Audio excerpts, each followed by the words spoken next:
உங்களுடைய கடன் அடைக்கிறதுக்கு எந்தவித கடனும் வாங்காம ஈஸியா உங்கள் கடனை நீங்கள் அடைக்க முடியும். இதை பயன்படுத்திக்கோங்க. வணக்கம், ஜிகே வித் ஜேகே சேனல் மூலம் வரவேற்கிறேன். நிறைய கடன் இருக்கிறவங்க அந்த கடனிலிருந்து வெளியே வரதுக்காக டெபிட் கன்சல்டேஷன் லோன் ஒன்று தராங்க. அந்த லோனை வாங்கி அந்த கடனை அடைக்கலான்றதை பற்றி நிறைய விதமான வீடியோஸ் நம்ம போட்டிருக்கோம். ஆனால் இன்னைக்கு பார்த்தீங்கன்னா, ஒருவேளை நீங்கள் பர்சனல் லோன், கிரெடிட் கார்டு, கைமாத்தா கடன் வாங்கி வச்சுக்கிறது, இது போல் நிறைய கடன் உங்களுக்கு இருந்துச்சுன்னா, உங்களுக்கு டெபிட் கன்சல்டேஷன் லோன் இல்லாமல் இன்னொரு லோன் வாய்ப்புகள் இருக்குது. அந்த லோன்லாம் வாங்கி இந்த கடன் அடைக்க முடியும். அதை பற்றி நம்ம பார்க்க போகிறோம். அதே நேரத்தில் எந்தவித லோனும் வாங்காமல் உங்கள் கடன் அடைக்கலாம். அதுக்கு என்ன ஆப்ஷன் பார்க்க போகிறோம். அதாவது லோனை வாங்கி எல்லா கடன் அடைக்கிறத பற்றியும், லோனே வாங்காமல் அடைக்க முடியும். அதுக்கு என்ன ஆப்ஷன், யார் தருவா பணத்தை, இந்த கேள்விலாம் வருது இல்லையா? அப்படி ஒரு ஆப்ஷன் இருக்குது. அப்பேற்பட்ட ஒரு ஆப்ஷன் யூஸ் பண்ணி நீங்கள் எல்லா கடன் அடைக்க முடியும். அந்த ஆப்ஷன் என்ன, அதுக்கு எப்படி அப்ளை பண்ணணும், அதுக்கு யாருக்கு எலிஜிபிள், எவ்வளோ அமௌண்ட்டு தருவாங்க, எந்த விஷயங்கள்லாம் ஒன் பை ஒன்னாக நம்ம பார்க்கலாம். அதுக்கான 2 ஆப்ஷனில் ஃபஸ்ட்டு லோன் வாங்கி அடைக்கிறதுக்கான ஆப்ஷன், டெபிட் கன்சல்டேஷன் லோன் இல்லாமல் 2-3 லோன் ஆப்ஷன்லாம் இருக்குது. அதன்படி நீங்கள் அடைக்கலாம். 2வது ஆப்ஷன் பார்த்தீங்கன்னா, லோனே வாங்காமல் அடைக்க முடியும். அது என்னென்னு பற்றி நம்ம டீட்டெயிலாக பார்க்கலாம். அதுக்கு முன்னாடி ஜேகே சேனல் இது வரைக்கும் நீங்கள் சப்ஸ்கிரைப் பண்ணாமல் சப்ஸ்கிரைப் பண்ணி பக்கத்தில் பிள்ளைக்கான ப்ரெஸ் பண்ணி ஆல் ஒரு ஆப்ஷன் கொடுங்க. இது போல் நீங்கள் செய்யும்போது நாங்கள் அப்லோட் பண்ணி வீடியோஸ் உங்களுக்கு பிடிச்சிருக்கும். இந்த வீடியோ உங்களுக்கு பிடிச்சிருச்சுன்னா ஃப்ரெண்ட்ஸுக்கு ஷேர் பண்ணி சொல்லி அழைக்குதுன்னா மறக்காம லைக் பண்ணுங்க. டெபிட் கன்சல்டேஷன் லோன், இந்த லோன் பார்த்தீங்கன்னா எல்லா வித கடனையும் அடைக்கிறதுக்கான ஒரு ஆப்ஷன் தான் இந்த டெபிட் கன்சல்டேஷன் லோன். இந்த டெபிட் கன்சல்டேஷன் லோன் கிடைக்கிறதுல சில பேருக்கு சில பிரச்சனைகள் இருக்குது. ஏன்னா கிரெடிட் ஸ்கோர் நல்லா இருக்கணும், அதே நேரத்தில் நல்ல இன்கம் ஃப்ளோ வந்துச்சுன்னா இது கொடுப்பாங்க. நல்ல ஒரு சம்பளம் இருக்கணும், சம்பளம் சரியான நேரத்தில் பேமெண்ட் ஆகிட்டே இருக்கணும், உங்களுக்கு இன்கம் சேலரியில் வந்துகிட்டே இருக்கணும். அப்படி இருந்தாலும், அதாவது சேலரி வரணும், பணம் வந்துகிட்டே இருக்கணும். ஸோ அந்த ஃப்ளோ நல்லா இருந்தால் தான் அந்த டெபிட் கன்சல்டேஷன் லோன் சூட்டபிள் ஆகும். ஆனால் இன்றைக்கி நம்ம பார்க்க போகிற வீடியோவில் இந்த டெபிட் கன்சல்டேஷன் லோன் இல்லாமல் உங்கள் கடன் அடைக்கிறதுக்கான 2 வாய்ப்பு பார்க்க போகிறோம். ஒன்று, முக்கியமாக ஒரு லோனை வாங்கி நீங்கள் அடைக்க போகிறீங்க. அதுக்கு 2 விதமான லோன் ஆஃபர் பண்ணுறாங்க. அதை ஃபஸ்ட் நான் சொல்லிடுறேன். அதுக்கப்புறமா லோனே வாங்காமல் அடைக்கலாம். அதை பற்றி நான் 2வது ஆப்ஷனில் சொல்கிறேன். ஃபர்ஸ்ட்டு 2 விதமான லோன் ஆப்ஷன்ஸ் இருக்குது. என்னென்னு பார்த்தீங்கன்னா, கோ அப்ளிகேட்டட் லோன் ஒன்று இருக்குது. இது என்ன கோ அப்ளிகேட்டட் லோன் அப்படின்னு கேட்டிங்கன்னா, உதாரணத்துக்கு ஒரு கிரெடிட் ஸ்கோர் கம்மியாக இருக்குங்க, ஆல்ரெடி நிறைய கடன் வாங்கி வச்சுக்கிறதுனால ஒரு கிரெடிட் ஸ்கோர் படுமட்டமாக இருக்குது, ஒரு 650 தான் உங்களுக்கு இருக்கு வச்சுக்கோங்க. நீங்கள் கோ அப்ளிகேட் மூலம் லோன் வாங்க முடியும். யாரை சேர்த்துக்கலாம் அப்படின்னு பார்த்தீங்கன்னா, உங்கள் ஹஸ்பண்ட் அல்லது ஒய்ஃப் அவங்க ஒர்க் பண்ணுறவங்களா இருந்தாங்கன்னா, அவங்களுக்கு கிரெடிட் ஸ்கோர் நல்லா இருந்துச்சுன்னா அவங்கள சேர்த்துக்கலாம்.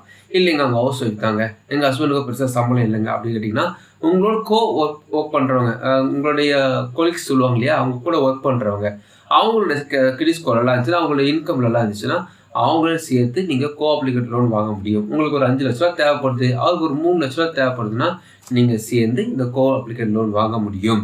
இதுக்கான ஆப்ஷன்ஸ் இருக்குது. இதை தடுத்து யாருன்னு பார்த்தீங்கன்னா, நான் பேங்கிங் ஃபினான்ஸ் கம்பெனிஸ் இருக்காங்க. ஸோ அவங்க மூலமாக இந்த லோன் கிடைக்கும். ஃபார் எக்ஸாம்பிள் அப்படி எடுத்திங்கன்னா, பஜாஜ் ஃபைனான்ஸில் கிடைக்கும், சில சிப் ஃபண்ட்ஸில் கிடைக்கும். நான் அது குறிப்பிட்டு சொல்ல விரும்பல, ஒரு சில சிப் ஃபண்ட்ஸில் இது கொடுக்குறாங்க. ஸோ இது போல் ஆப்ஷனில் உங்களுக்கு லோன் கிடைக்க அதிகமான வாய்ப்பு இருக்குது. 2வது ஆப்ஷன் என்னென்னு பார்த்தீங்கன்னா, நீங்கள் அடமான கடன் மூலம் வாங்க முடியும். நீங்கள் உங்களோட சொத்துக்களின் பேரில் வாங்கலாம். அதுக்கெல்லாம் எங்கெங்கே இருக்குது, ஒன்றுமே கிடையாதுனீங்கன்னா, அப்பா பேர்லையோ அம்மா பேர்லையோ இருந்துச்சுன்னா அதன் பேரில் கூட நீங்கள் லோன் வாங்க முடியும். அப்பா பேரில் இடம் இருக்குது, அதுக்கு நீங்கள் லோன் தாங்க, அடமான கடன் தாங்க, அது நான் இஎம்ஐ போட்டு கட்டுறேன்ட்டு நீங்கள் அதுக்கு ஜவாப்தாரியாக நின்று நான் இஎம்ஐ கட்டுறதுக்கான ஆப்ஷன்ஸை சொல்லி நீங்கள் வாங்கலாம். ஸோ இப்படி கூட கடன் அடைக்க முடியும். ஸோ இது 2 விதமான பார்த்தீங்கன்னா லோன் ஆப்ஷன்ஸ். அதாவது கடன் வாங்கி, அந்த அடமான கடன் வாங்கி உங்கள் கடனை நீங்கள் அடைச்சிக்கலாம். சரிங்க, இதெல்லாம் ஓகே, நீங்கள் சொன்ன 2 ஆப்ஷன்ஸும் ஓகே. இது ஆல்மோஸ்ட் எனக்கு எல்லாம் தெரியும். எனக்கு இப்போ லோனே வாங்காமல் எப்படி கடன் அடைக்கிறது கேட்டிங்கன்னா, நீங்கள் ஒரு கம்பெனியில் ஒர்க் பண்ணுறீங்க, அந்த கம்பெனியில் ரொம்ப நாளாக வேலை செஞ்சுட்ருக்கீங்க. அப்படி பார்த்தீங்கன்னா, நீங்கள் உங்களுக்கு இப்போ கடன் ஒரு 5 லட்ச ரூபா இருக்குன்னு வச்சுக்கலாம், தாராளமாக நீங்கள் அடைக்க முடியும். இதுக்கான ஆப்ஷன்ஸ் என்னென்னு பார்த்தீங்கன்னா, உங்களுடைய சம்பளத்தில் பிபிஎஃப்னு ஒரு ஆப்ஷனில் உங்களுக்கு சம்பளம் பிடித்தம் செய்திருந்தால் அது உங்களுக்கு கிடைக்கும். நீங்கள் அதை எடுக்கலாம். அதுக்கு என்ன ஆப்ஷன்ஸ் பார்த்தீங்கன்னா, பிபிஎஃப்பை பொறுத்த வரைக்குமே ஒரு 2 வருஷம் 5 வருஷம் பிரிச்சுக்கலாம். நீங்கள் புதுசாக ஒரு ஒர்க் பண்ணியிருக்கீங்க, 2 வருஷம் தான் ஆச்சு, ஆனால் இபிஎஃப்பில் பணம் பிடிச்சிட்டு இருக்காங்கன்னா இந்த 2 வருஷத்துல நீங்கள் விட்ராவல் பண்ண முடியும். அதுக்கு 2 வருஷம் எதுக்கு எப்போ கொடுத்தாங்கன்னா, கோவிட்-19க்காக கொடுத்த விஷயம். ஸோ அந்த டைமில் நீங்கள் ட்ரை பண்ணலாம். ஸோ அந்த 2 வருஷம் ஆப்ஷனில் நீங்கள் பணம் எடுக்கலாம். அது எவ்வளோ தருவாங்க அப்படி பார்த்தீங்கன்னா, உதாரணத்துக்கு உங்கள் சம்பளத்தில் உங்களுக்கு ஒரு மாதம் ஒரு 3000 ரூபா பிடிக்கிறாங்கன்னு வச்சுக்கோங்க. உங்களுடைய முதலாளி எந்த கம்பெனியில் ஒர்க் பண்ணுறீங்களோ அந்த டிபார்ட்மெண்ட்டோ அந்த கம்பெனியோ அவங்க நீங்கள் என்ன தொகை பிடிக்கிறாங்களோ அதுக்கு சரி சமமான தொகையை போட்டு உங்களுடைய சேவிங்ஸ் அக்கௌண்ட்டில் கொண்டு வருவாங்க. அதாவது இபிஎஃப் அக்கௌண்ட்டில் கொண்டு வருவாங்க. இந்த பணம் வந்து சேர்ந்து வந்துகிட்டே இருக்கும்.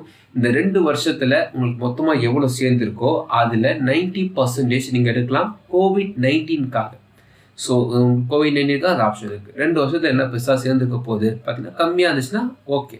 எனக்கு ஒரு அதிகமான அமௌண்ட் வேணும்னா, நீங்கள் ஒரு எக்ஸ்பீரியன்ஸ் நல்லா இருந்துச்சுன்னா, நான் 10 வருஷமாக ஒரு கம்பெனியில் ஒர்க் பண்ணுறேங்கன்னா தாராளமாக நீங்கள் 90% எடுக்க முடியும். கண்டிப்பாக ஒரு 5 லட்சம் 10 லட்சம் கண்டிப்பாக உங்களுடைய அக்கௌண்ட்டில் இருக்கும்.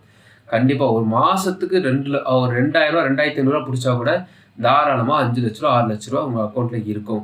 அந்த பணத்தை நீங்கள் எதை சொல்லி எடுக்கலான்னா, நீங்கள் புதுசாக வீடு வாங்க போகிறேன், லேண்டு வாங்க போகிறேன் அப்படின்னு பேரில் நீங்கள் எடுக்க முடியும். அது வந்து வாழ்க்கையிலே வந்து பார்த்தீங்கன்னா 2 ஆப்ஷன் 2 தடவை தான் தருவாங்க. அதை எப்படின்னு பார்த்தீங்கன்னா, ஃபஸ்ட்டு 5 வருஷம் ஆயிடுச்சுன்னா நீங்கள் வந்து லோனு வாங்குறீங்க, வீடு கட்ட போகிறதுக்காக சொல்லி வாங்கலாம். 90% தருவாங்க. உங்களுடைய தொகைக்கும் உங்கள் முதலாளி தொகையை சேர்த்து ஒரு 10 லட்சம் அது இருக்குன்னா நீங்கள் 90% எடுத்துக்கலாம். ஸோ 9 லட்ச ரூபா நீங்கள் எடுத்துக்கொள்ள முடியும். நான் எக்ஸாம்பிளுக்காக சொல்கிறேன்.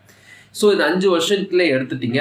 அடுத்த 5 வருஷம் கழிச்சு மறுபடியும் அதே பேரில் இந்த வீடு லேண்ட் வாங்கிட்டேன், வீடு கட்ட போகிறேன் அல்லது புறநமைக்க போகிறேன், அதை ரினியூவல் பண்ணுறேன், ரெடி பண்ண போகிறேன் அப்படி சொல்லி கூட அடுத்த 5 வருஷம் கழிச்சு கூட நீங்கள் அது போல் எடுத்துக்கொள்ள முடியும். இது போல் எடுத்து நீங்கள் உங்கள் கடனை இங்கே அடைச்சிக்கலாம்.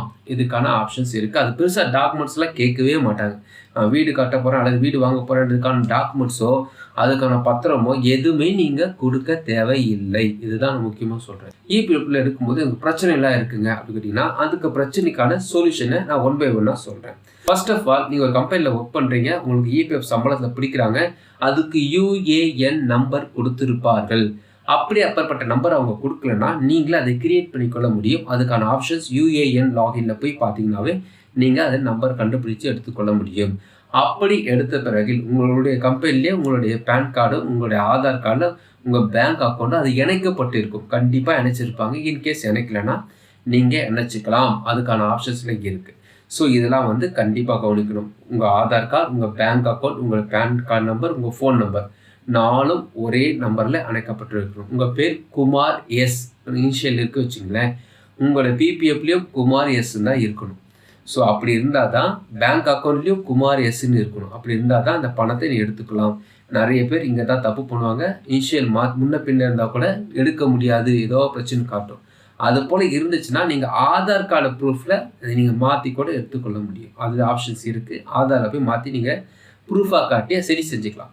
இதெல்லாம் ஆப்ஷன்ஸ் இருக்குது. வித்ட்ராவல் பண்ணுறதுக்கு என்ன பண்ணணும்? அதுக்கு சாதாரண விஷயம் தான். யூஏஎன் நம்பர் போட போகிறீங்க, பாஸ்வேர்டு போட போகிறீங்க. பாஸ்வேர்டு உங்களுக்கு தெரியலனா ஃபர்கெட் பாஸ்வேர்டு போடுங்க. உங்களுடைய ஆதார் நம்பர் கேட்கும், ஓடிபி வரும். ஓடிபி கொடுத்து முடிச்ச பிறகு பாஸ்வேர்டு கிரியேட் பண்ண போகிறீங்க, பாஸ்வேர்டு போட போகிறீங்க. போட்டு 6 மணி நேரம் கழிச்சு தான் அது ரீசெட் பண்ண முடியும். இது வந்து பாஸ்வேர்டுக்கான விஷயம். பாஸ்வேர்ட் போட்டு உள்ளே போனீங்கன்னா அதுலேயே வந்து கிளைம் ஒரு ஆப்ஷன் வரும். நான் ஃபாஸ்ட்டாக சொல்கிறேன். உள்ளே போனோடனே ஃபர்ஸ்ட் ஆஃப் ஆல் உங்களுடைய அக்கௌண்ட் நம்பர் கேட்கும், சேவிங்ஸ் அக்கௌண்ட் நம்பர் கேட்கும், பேங்க் அக்கௌண்ட் நம்பர். அது நீங்கள் போட்டிங்கன்னா நெக்ஸ்ட் ஸ்டெப் போகும். அதுக்கப்புறமா கிளைம் கொடுக்க போகிறீங்க. கிளைமை நீங்கள் கொடுத்து முடிச்ச பிறகு பார்த்தீங்கன்னா என்ன விதமான ஒரு டீட்டெயில்ஸ், எந்த கம்பெனியில் ஒர்க் பண்ணி எல்லாமே அதில் வந்துடும். அதில் உங்களுக்கு எவ்வளோ தொகை தேவைப்படுது, என்ன ரீசனுக்காக இருக்கிறீங்க கேட்கும். அதெல்லாம் நீங்கள் கொடுத்துட்டு உங்கள் முகவரி நம்பரை கொடுத்துட்டு உங்களுக்கு ஓடிபி, ஆதார் ஓடிபி போட்டிங்கன்னா உங்களுடைய பணம் 10 நாளில் வந்து சேர்ந்து விடும். ஸோ இதுதான் வந்து உங்களோட இபிஎஃப்ல இருக்கிற பணத்தை எடுக்கிறதுக்கான வழி. நான் ரொம்ப ரொம்ப ஷார்ட்டாக சொல்லியிருக்கேன். ஒரு டவுட்டாக இருந்தால் நீங்கள் கமெண்ட்ஸை தெரிவிக்கலாம்.